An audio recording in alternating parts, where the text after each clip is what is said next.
प्रत्यक्ष बालगंधर्वांनी ज्यांच्या पायाखाली रुपयांच्या राशी ओतण्याची इच्छा व्यक्त केली होती, असे मराठी संगीत रंगभूमीचे दैदिप्यमान नक्षत्र म्हणजे मास्टर दीनानाथ मंगेशकर.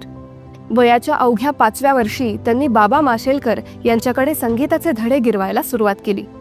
पुढे ग्वाल्हेर घराण्याची तालीम आणि पंडित रामकृष्णबुवा वझे यांच्यासारख्या दिग्गज गुरूंचा सहवास लाभल्याने त्यांच्या गायकीला एक वेगळीच धार आली.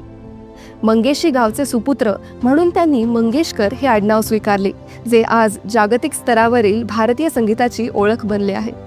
दीनानाथजींची गायकी ही केवळ शास्त्रशुद्ध नव्हती, तर ती अत्यंत वेगवान, आक्रमक आणि पल्लेदार होती. त्यांच्या आवाजात एक प्रकारची वीज होती.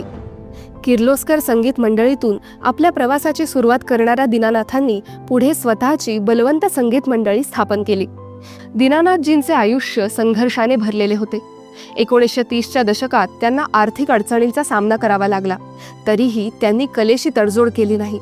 त्यांच्या निधनानंतर म्हणजेच 24 एप्रिल 1942 नंतर त्यांचा वारसा त्यांच्या मुलांनी म्हणजेच लता मंगेशकर, आशा भोसले, मीना खडीकर, उषा मंगेशकर आणि हृदयनाथ मंगेशकर यांनी केवळ जपला नाही, तर तो विश्वाच्या कानाकोपऱ्यात पोहोचवला. लता हे नाव सुद्धा त्यांनी त्यांच्या एका नाटकातील पात्रावरून म्हणजेच लतिका या नावावरून आपल्या मुलीला दिले होते. नाट्यविश्वास पुणेच्या पुढील अपडेट जाणून घेण्यासाठी आमच्या चॅनलला सबस्क्राईब करा व बेल आयकॉन प्रेस करायला विसरू नका. धन्यवाद.